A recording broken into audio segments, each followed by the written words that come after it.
All right, guys, welcome to the Fighters Corner. My name is John Goroski. With me is Mike Davis from the United Combat League. Today we got a really good episode that we put together for you guys, talking about Jon Jones, USADA, Dana White, the Nevada State Athletic Commission. Yeah, because we're so involved in mixed martial arts. From when we see a lot of the moving parts, what we're going to do is we're going to talk to you about a perspective that the casual fan does not see. And something like this is valuable information, and we hope you enjoy it. It was a really fun episode too, Mike. I mean, this was our first one doing something together, and I had a really good time just going back and forth, and even just sharing knowledge.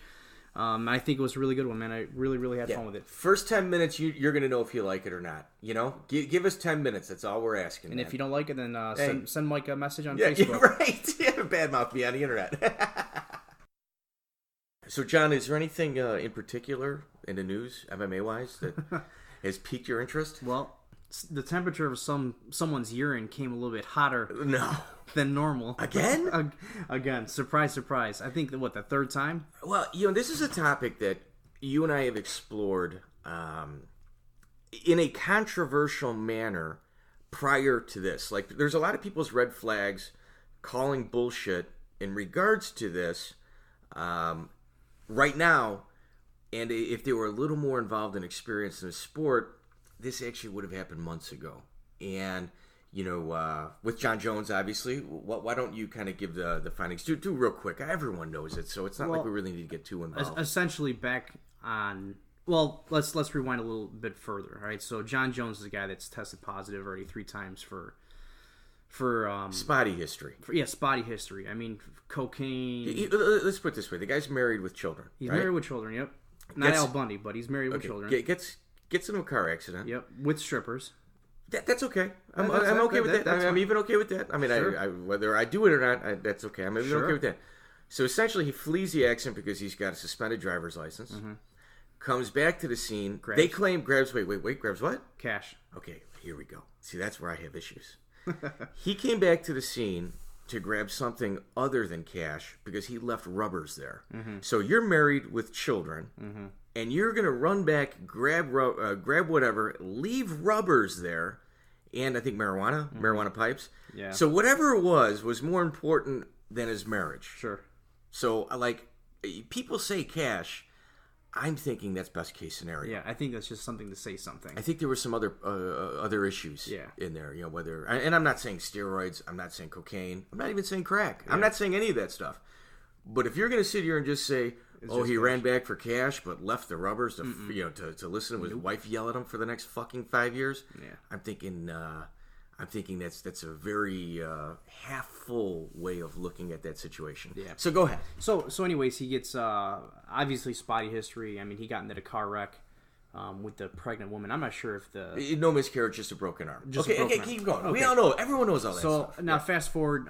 He's a cocaine metabolites at weigh-ins tested positive for that. Yep. Okay. I mean, he's got a past. He's got a past, and he's a good fighter. I mean, he's arguably good. He's arguably the best fighter I don't accept that. He's arguably the best fighter fighting today. Okay, here we go. Okay, I mean, someone could say greatest of all time. No, I ain't gonna take it. Well, Dan Henderson is up there in my book, I think too. so. I agree. But however, right now, lacing those gloves up right now, it's him. Oh, number 1 pound for pound. He has. That's a different discussion. He's in the top 3. He hasn't fought clean. Okay, that's the issue. Okay, no, like when he fought Gustafsson the first time. What did Daniel Cormier say? That he was clean for that. He says he believes that was his cleanest fight. His cleanest fight. That was probably the first time he was testing it. Yeah. But wait, that's Jon Jones. Let's talk about the situation at hand. Okay. So then he tests positive for a turinabol. I think turinabol. I don't even know how to pronounce it properly.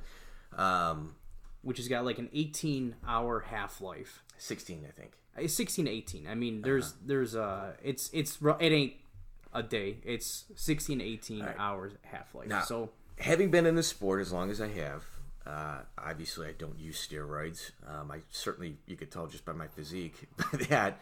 But I know people that are around it a lot. And in essence, they explained to me in Street Logo that is like the Cadillac. Not even the Cadillac. That is like the the most luxury car you can purchase in regards to steroids. Like, for what he's trying to do, yeah. For what he's trying to do. Like, it's out of your system quick, metabolizes easy. They're like, that's like the Lamborghini of roids, and incredibly expensive.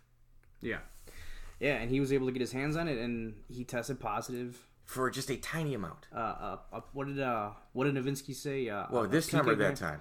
Well, this time. Let's fast forward to the rematch of Gustafsson versus Jones, and on December 9th, he took a drug test that was monitored by the USDA USADA, and they came back. They were the first people to know about this, and they came back and they said that he had some trace amounts of Turnaball again. And well, see that's where the issue is. Nowitzki is saying that it's a pulsing effect, which I don't buy. Okay, nobody does. Yeah. Nobody does. So no. It's a pulsing effect that the scientists that they talked to, that they didn't give any names after they had this presser, all agree that it's a pulsing effect. These scientists that no one's ever heard of, but they're world renowned. Well, this pulsing effect also made him test positive for a higher amount than he did on his initial suspension. Right. So wait, let's hit pause right there. Let's look at Dana White. Dana White, when he first became involved with the UFC, man, like everybody else, I was online busting his chops. He had bad teeth, bad haircut. He looked real green. He made announcements before they were ready to come forward. And this guy has matured into this role, as the president of the UFC, in a way that to sit here and tell me that he is a master promoter, I would greatly disagree with you. A master is somebody that learns from Dana White. Dana White's, his moves as a promoter, I'm somebody that's 20 years in the sport now. His moves in the sport are beyond brilliant. Oh, absolutely. And anybody to argue that fact, I would love to, is I can go step by step, and I just like to use the last, 7-8 years is my history. But if you were to go back, 15 years, you can see a lot of missteps, errors, emotional outbursts, and issues. But if you look at his last few years, and so in essence, when the UFC was packaging themselves to sell, they had what I refer to as the George St. Pierre rule, which was, all right, let's bring in USADA, make it a clean sport all the way across the board. It makes it more palatable to people purchasing. So he brings in Jeff Nowitzki. Now, Jeff Nowitzki, this guy got Barry Bonds. He's got Lance Armstrong. This guy was picking through garbage to get people. Yep. This guy's reputation was incredible. Yeah, he was out to get you. I mean, if there was any notion that you were on steroids, he was out to get you. This guy was the hall monitor at school that used to tag you up with citations, man. Guys like Jeff don't have a lot of friends. Right. Yep. But he does a phenomenal job. There's no arguing that. Yeah. Okay. So Dana White, in essence, is a brilliant mind. And not only does he get USADA involved, but at some point, they purchase USADA. They literally purchased USADA. Jeff Nowitzki's office is inside the UFC building. USADA, what does that stand for? United States Anti-Doping Agency. Okay, I just want to make it clear because anagrams, people won't pick up on them. Okay, so, dude, if you're listening to this podcast, you better know, right? Yeah. You know what I mean? I just don't want someone to think, who is USADA? For beginners. Is Jeff's last name USADA? Yeah. So, in essence, the UFC purchases USADA. They have an issue with Jon Jones. Now, the company that purchases the UFC, they're not really experienced. A really experienced company with knowledgeable people that have $4 billion to spend would realize all USADA is doing is hurting your own product. You don't want USADA if you own the UFC. Right. You don't want that because all you're doing is, the fights in the UFC are always going to be good, but you're eliminating people from participating there. And you know what, man? I agree. Things got to be clean. Things got to be done right.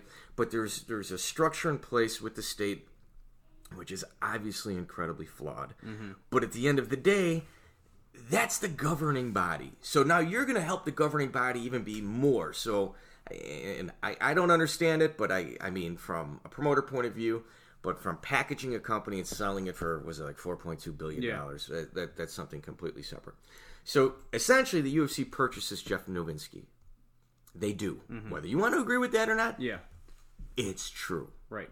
So now, Jeff Novitzky, in a brilliant move, Jon Jones tests positive for Turnbull. Yeah, for Turnbull. And when he fought Daniel Cormier. And they have this hearing where the UFC, in essence, explains to the California Athletic Commission, because I'm not going to say USADA, because USADA is owned by the UFC. Mm-hmm. So the UFC tells the California Athletic Commission, yeah, we know this is a problem. He's definitely, got issues here. But due to the fact that this guy's a giant moneymaker, we are going to take the investigation out of your hands, and we are going to hand down the punishment. Mm-hmm. And when they did that, I believe they said that Jon really helped out, told on some people, blah, blah, blah, blah, really? blah. Yeah. I mean, essentially that's what they said. Due to his exceptional methods of cooperation, that instead of the 4-year ban, which was standard, mm-hmm. They knocked it down to, was it like 16, 17 months? Yeah, it's something real. 18 months. Whatever, we'll call it 18 months. Do you remember how fast he was suspended from competition? Oh, it was like almost instantly, right? Almost instantly. That's called protocol. Mm-hmm. You suspend him first, right, and you prove his innocence later. Right. So now, the second test comes up. Now what happens? Well, the second test comes up, and for this recent fight.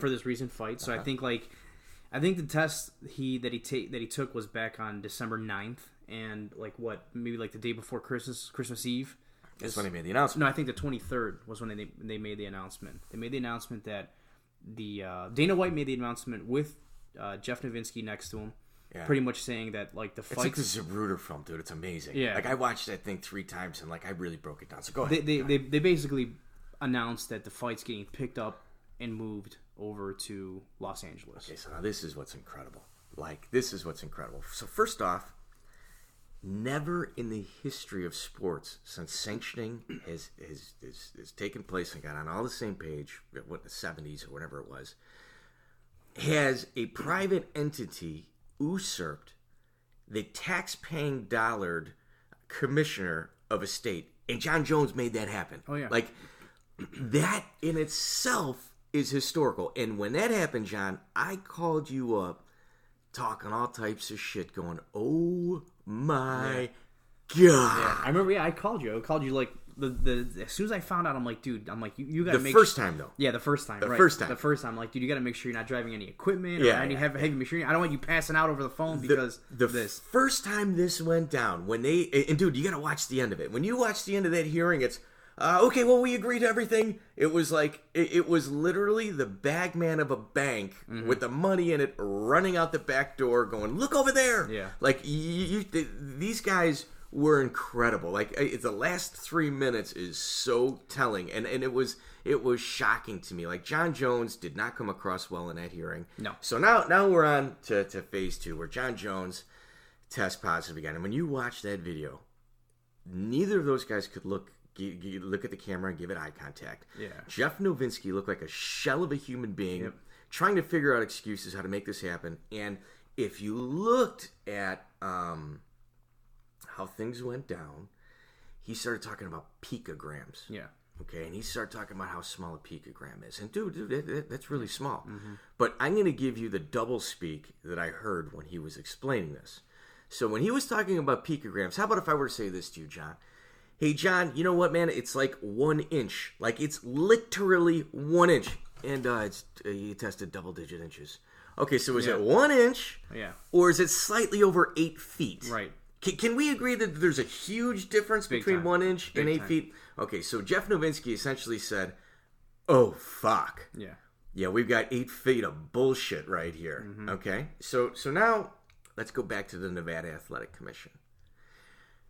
What day did he test positive? The 9th. On the 9th. So Jeff Novitzky gets the test. Who do you think was his first phone call? Absolutely 100% Dana White. What? Wait a minute, dude, but they're an independent body. No. They're supposed to inform the fighter yep. or the commission. Yep. But they informed Dana White? You think? Show me the money. That's how sure are you of that, John?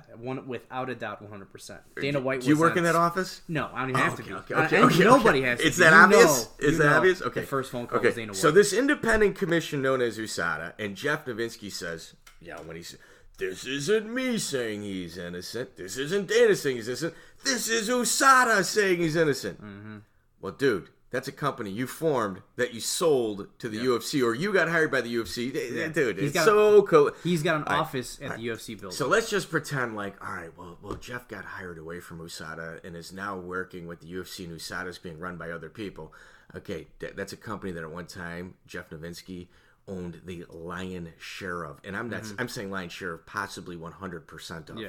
Okay, so, I mean, let's not, and I can point at other holes, like, Anderson Silva, when he tested positive for steroids, the doctor that was involved with him is now like head of USADA Brazil. Right. And those Brazilian fighters really don't look like they've missed too many steps. No. Like I can really go down like the USADA, like the dark path of USADA, but I'm not. That's not what this is about. This is about Jon Jones. So the Nevada Athletic Commission. All right, John. Do you know how many events I've done? Oh, hundreds probably. Hundreds. With an S. Several countries. Okay? Come fight week. How busy are we? How busy have you seen me come fight week as a promoter? Yeah. It's nonstop. It is nonstop. It is 100 miles per hour in the fast lane. That's how it is. That's how it is. That's how I've seen it. And I'm not even a promoter. Because it's a show. Yeah. And you got a lot of moving parts. Exactly. And you got to make them happen, right? Yep. All right, so now you've just seen the promoter side, you've seen the fight side, you've seen the gym side. Everybody's hustling, blood work, reservations, flights, all that stuff. Well, the state, although, they only really have to deal with one person, but they still have to stay on top of it. Yeah. They're pretty busy as well. Exactly. Okay. So on December 6th, was the 6th? Is that week? 9th. The 9th. Okay, I don't know why I keep thinking 6th. So December 9th, he gets his positive test. But due to the holiday season, fight week, everyone's on vacation. So one of two things happen. Either they never informed Nevada until they knew people were on vacation because of the holiday season, which I don't think that's it. And, I'm not like a conspiracy guy by any stretch of the imagination, but I do know bullshit when I hear it. So what I think, and this is just, me guessing, having dealt with commissions in several different states as well as countries, is that they sat down with Las Vegas and went, oh shit, this is our issue. And Vegas goes, okay, well, we have to suspend him. You have a vacation coming up, buddy. Wait a minute, man. How many people work in your office? 5. How about we deal with this on the 23rd, 24th? And we send your people to vacation so you guys can't technically suspend him. Well, when do those people get back from vacation, John? Probably after the 1st. Wow, but why? You mean to tell me the biggest fight of the year on the 29th of December, no one's working in the office until after the new year? It reeks of bullshit. There should be like a mandatory moratorium during that period. John, you've worked for me. Yeah. If you said, yeah, dude, we got the biggest event of our entire year, that this is like going to make the quarter. Yeah, Mike, I'm going to be on vacation through that. Yeah. Me and the 4 other guys that work with you, I mean, no.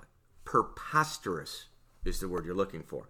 So, and I can prove this, and it's very easy. Like, if I'm handling this investigation, the first thing I do is I call the LA Forum, and I ask them, when did talks start taking place with you guys in regards to this event moving there?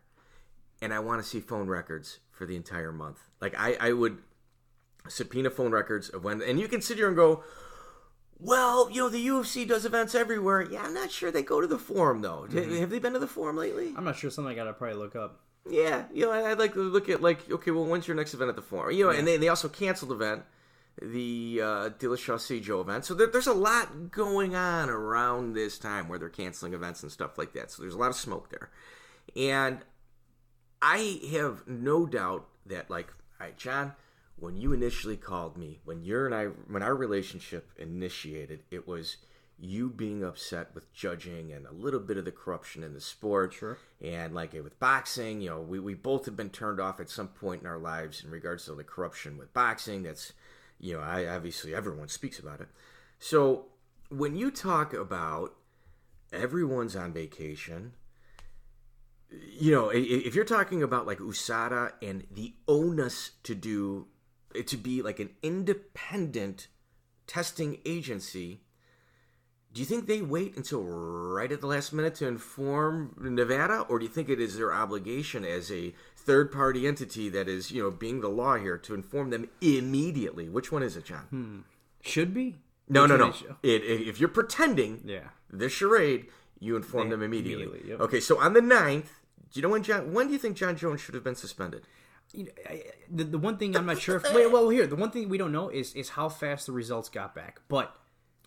if I call you and you're the commissioner on December 9th at 2:41 p.m., at what time do you suspend Jon Jones? 2:42-ish? And that is called standard protocol. Yeah. You are guilty until proven innocent. And that is what it is. And dude, whether you agree with the system or not, I don't care if you agree with the system or not. That is the system, and that is the sport that everybody is competing in. They've done it before.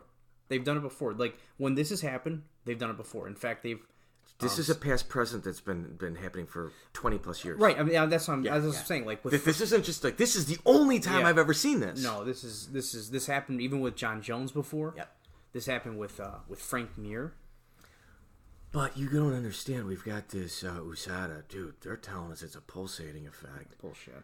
And like for them to even like, and the Nevada Commission is culpable here as well. Like, let's look at the Nevada Commission. Well, we don't have enough people here to suspend Jon Jones, but we can't sanction the event. Dude, let me tell you something. That is a half-truth. Yeah. That's a half-truth right there. Like, they're lying as well. So the Nevada Athletic Commission, although not as culpable as an Andy Foster, the California Athletic Commissioner, they're, when sometimes, like, when you kind of turn a blind eye to a criminal act taking place, you're also partaking in it when you allow it. Right. Like, if you see a bank robbery and you could stop it and you just kind of let it happen and you're in law enforcement, if you don't think you're getting fired over that, you're out of your mind. Yeah. So, when Andy Foster initially acquiesced and allowed the UFC to handle their own punishment of Jon Jones, which is incredible. Yeah. Like, that's incredible. I called several friends, including you, talking about what a piece of garbage commissioner shill Andy Foster was. And those are the words I used. Shill. Garbage. Didn't know what he was doing. And then I saw an interview, I want to say it was about 3 weeks ago, in regards to Jon Jones. And I think it was like MMA Weekly or something like that. And I watched Andy Foster's interview. Now, I have done tens of thousands of interviews with shit bags in my life. And my bullshit detector is set so friggin' high that, like, the minute I hear bullshit, it's that, and I stop it, I gotcha. Yeah. Okay, you get that, like, I gotcha moment, like that you see, like, in Jordan Peterson interviews, right? Yeah. So I get that quite a bit when people are lying to me. I listened to a 10-minute interview with Andy Foster, and I'll tell you this right now. I called and literally said, hey, you know what, man? The guy learned from it. I don't think my initial reaction in regards to my belief of him being just a thief was wrong.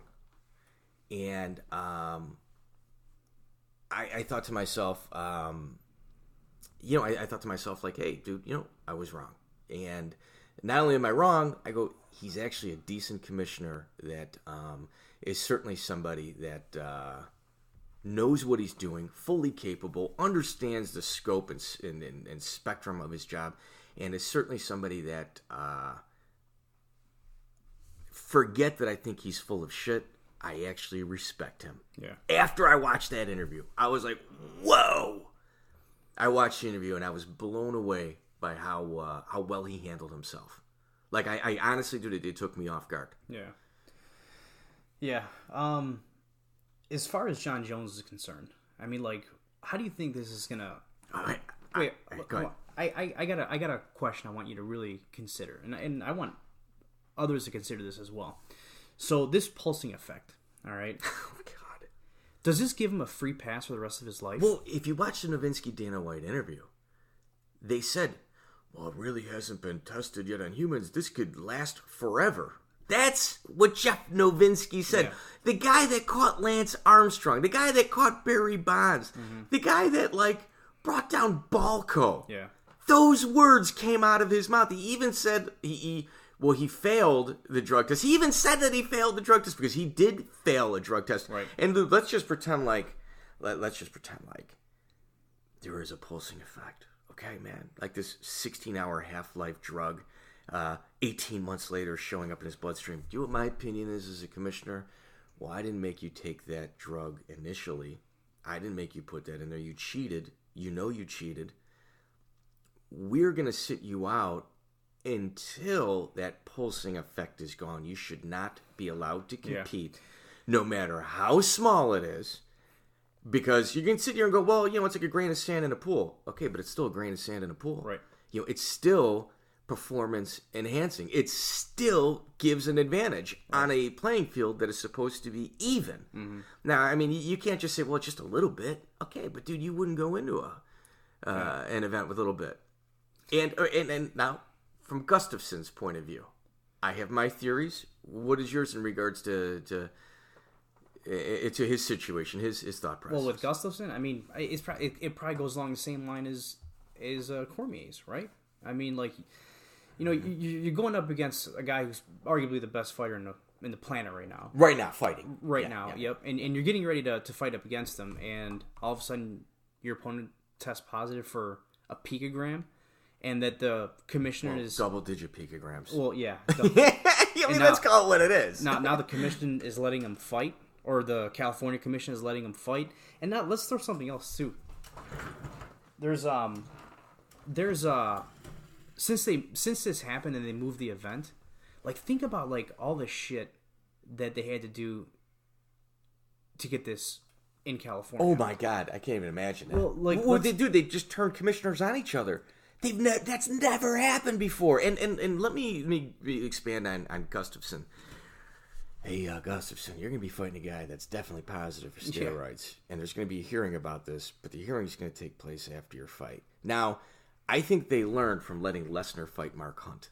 Like whatever lesson that they learned from Mark Hunt by keeping that a secret up until the end, the UFC and USADA, they learned a lesson. Like, that was the first red flag with USADA. When you knew that there was some bend in their rules, was the Mark Hunt Brock Lesnar fight. Okay? So now let's just say I'm Gustafson manager. First off, I'm hijacking you on the price. Oh, yeah, absolutely. You know? Absolutely. Well, what was I going to show? Okay, well, I want a lot of his money. Well, here, I want 40% of what Jon Jones is getting. Well, check this out. There's no income tax taken out in California. But you have to pay that income tax. Like, I know people are saying it's like a 30% increase. Yeah. That's what you're referencing, right? Right. Okay, but you still have to pay income tax. Right, but not in California. Not Nevada. But you're not paying it twice. You're not paying it twice, but, like, they wouldn't have taken it out if the fight would have taken place in Nevada. But it's getting taken out anyway. It's getting taken out because it's moving to California. But it was going to get to, like, let's just say I fight in Nevada, I still got to pay income tax. There's none. Paid. There's none in You're Nevada. not obligated to your own state? I don't know this stuff. Okay, I mean, this is something Nope. All the fighters that were fighting on that card, from my understanding, because I think I mean, you gotta pay taxes, bro. You're gonna pay taxes, but, like, it's a no income tax state. So, like, like, here, Amanda Nunes came out and said that now that she's fighting in California, she's getting 30% less on her purse. She's saying that. She's on the card. I'd like to take a harder look. Okay, but we're talking about Gustafson. Okay. Okay, so well, he's in the same card. He's on the same card. It's going to be penalized the same way. I'd say, you know what? I want you to pay for that 30% plus another 20. Okay, but for sure. Yeah. Dude, and let me tell you something. Like, I'm from the south side of Chicago. My father has instilled in me as a child this saying, even is for pussies. Never get even. No. always be one up in a situation like that. So, in essence, like with Gustafsson, it's actually a free fight. Mm-hmm. It's like let's just say you were playing offense in football, and a flag gets thrown and they call it a free play. Yeah, that's what this is. Because even if he loses, it's gonna get overturned. Yeah, you're not gonna sit here and tell me that fight isn't gonna get over. So he's going into minimally a draw. Right. Yeah, and that's actually interesting too. I mean, no one's talking about that. Yeah. And not only is it that, if things are on the up and up, this is going to be Jon Jones's last fight. No. Well, yes. Dude, no, think about this. After his third strike. But his last... What? After the last one, Dana White comes out and says... After the last one, Dana White says, this guy's never going to main event a UFC. That's Dana White. Yeah. I'm talking from... Now, I'm talking from a sanctioning point of view. 3 strikes is it. Well, they're not counting this as a third strike. Why not? Well, I mean, you could see it from the commission side. Or, I'm sorry. Well, actually, you know what? It all depends on what the commission says. Okay. It all depends on what the commission says. USADA's not counting it, though. You mean the UFC? Right. Okay. They're not counting it. Yeah, the UFC's not counting it. They're not counting it. Okay. He's got 2 strikes. Yeah. This is 3. This is his last fight. And I'm going to tell you another thing. The Nevada Athletic Commission, there's always been a cloud in regards to fights in Vegas. Adelaide Byrd. I know you're not supposed to mention judges by name. Adelaide Byrd is the worst judge in boxing history, and possibly, I don't know this for sure. I haven't been in rooms where money or anything like that is exchanged hands. The most corrupt. Mm-hmm. If you look at her track record of judging, it is the worst ever. And all she does is get high profile fights. She is like the fall person for shitty decisions. Mm-hmm. Adelaide Byrd. And you know who employs her? Las Vegas. Yeah. Constantly. Yeah. So everyone's kind of had Vegas in regards to corruption in combat sports on the radar anyway. Mm-hmm. Well, that's where all the big fights come. Sure. Which is where gambling is and things of that nature. Which is why, the Las Vegas Golden Knights going there was a big deal because it was like the first, major sports team to go there without any, cloud over their head or, looking left or right. In my opinion, do you remember when Pride fell? When the newspapers started doing, in Japan, started doing articles in regards to the corruption and the mafia ties that Pride had. And they went from filling 80,000 seat venues to not really being able to pull anything off because it was so messed up for them. Mark my words, this is the first domino that falls in regards to the United States government really looking into the business dealings of the UFC. You think that the Fertittas got out at the right time then? Absolutely, yeah. 100%. 100%. Yeah. And the Muhammad Ali John McCain Act applies for boxing, which, and it doesn't touch the UFC. These moves that they just did ensures that the people that are trying to get that act to apply to the UFC, and it should, is going to take place. Yep. Yeah, I agree. For sure. And they've got no one to blame but themselves. And you know what? From Dana White's perspective, let me tell you something, man. What this guy pulled off is ridiculous. Oh yeah. This is the Babe Ruth smooth operator pointing at at the left field or center field wall, saying that's where I'm going to hit it, and he does. These are brilliant moves on his end. I mean, this is not me hating on the UFC. This isn't me going, it's so corrupt. It's bullshit. No. I'm just telling you the truth and the amount of respect that I have for Dana White to be the bag man on something like this. Like as a promoter, which I am one. My objective when dealing with the commissions is to get them to say yes. Right. And their objective is to somehow figure out how to tell me no. And we try to meet in the middle with unreasonable things.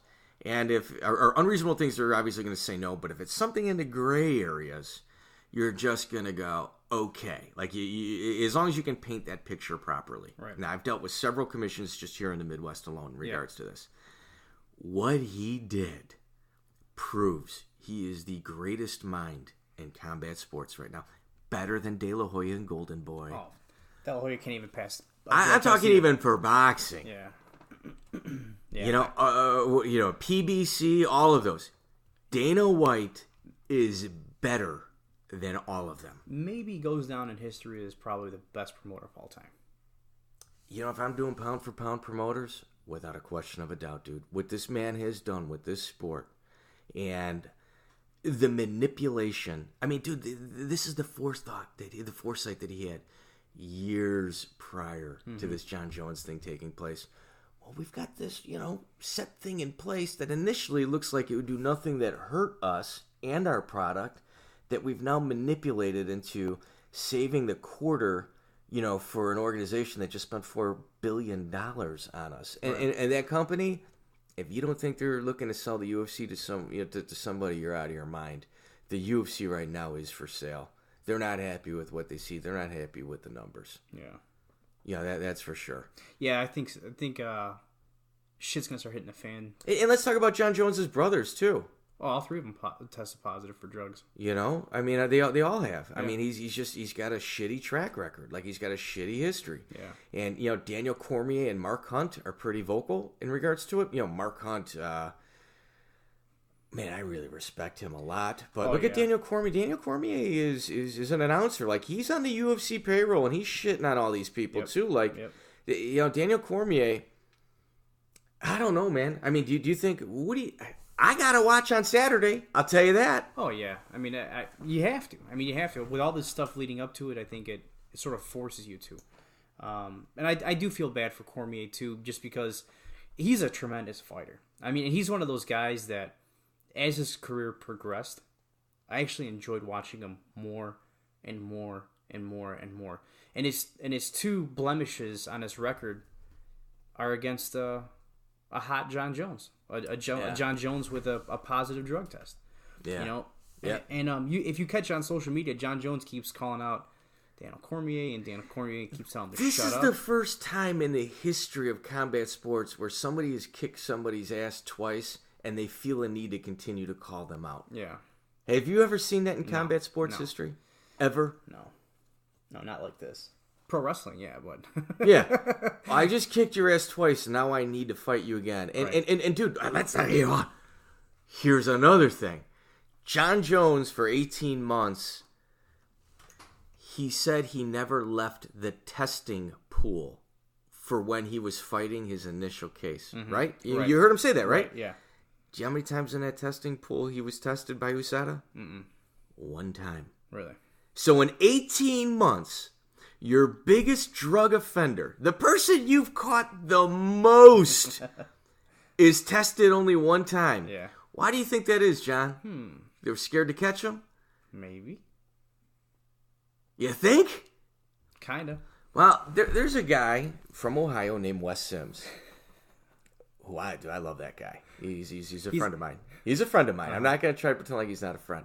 And Wes makes public statements stating that he knows who's working out with Jon Jones. And until a few of those people are eliminated from his pool of trainers or workout people or training with them, whatever it is, how he phrases it, that Jon Jones will never piss clean. No. And he's talking about party drugs. Oh, yeah. He's talking about cocaine. And we're not talking the boner pills, the gas station boner pills that John says he took that made him test positive for fucking steroids. Yeah, bullshit.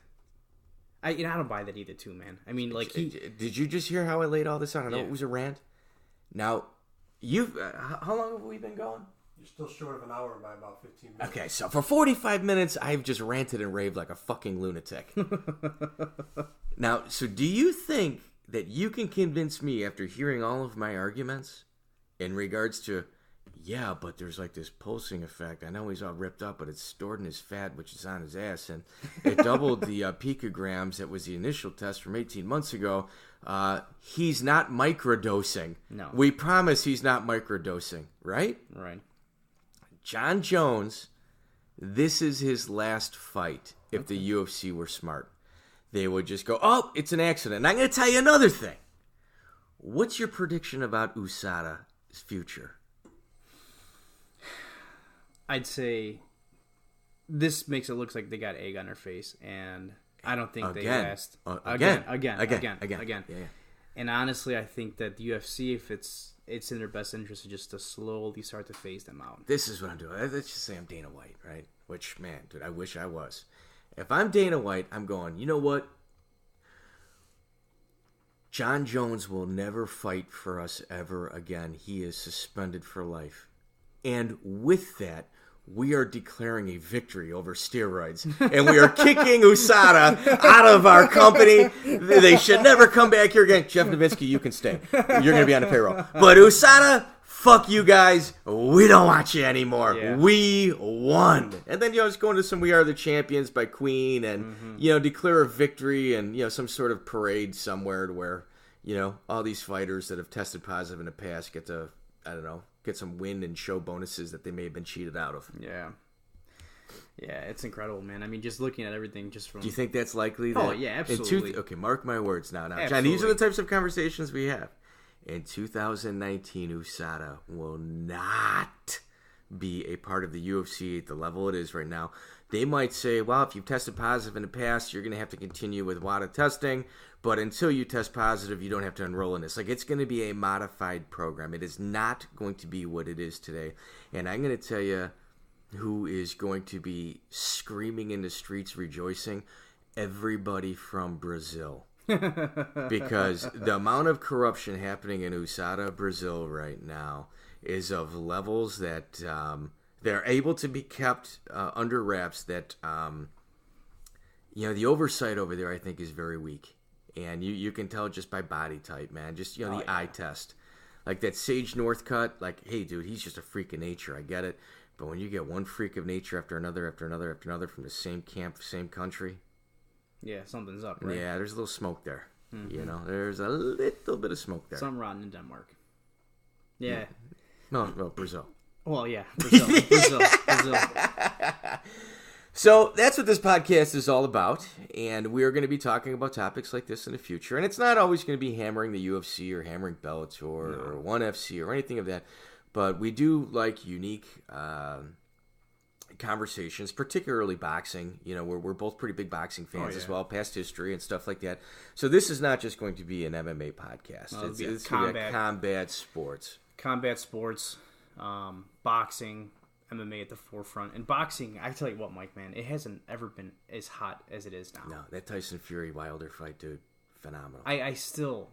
Not a single billboard in the Chicagoland area was up for that fight. It's horrible. I hope they do it right next time. But yeah. Now I was talking to Ray Flores not too long ago, and I was telling him my concerns. I'm like, man, I didn't think that they should have had more buys than what they did. And I think they had about 375,000 buys, and the promoters thought they were going to get 250. Yeah, look at it this way. And I know we're getting off topic here, and we're gonna have to wrap this up.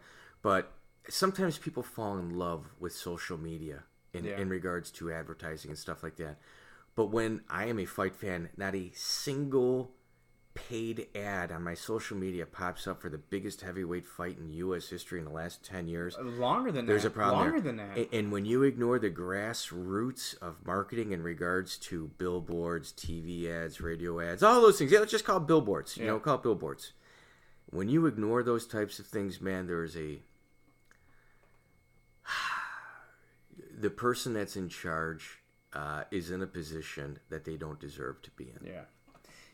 When they get their rematch, before we cut this off, but if they get their rematch, when they get their rematch, what do you think the bias could be on that thing? We already know what they thought they were going to have. It should we already know. Dude, it should be 500,000.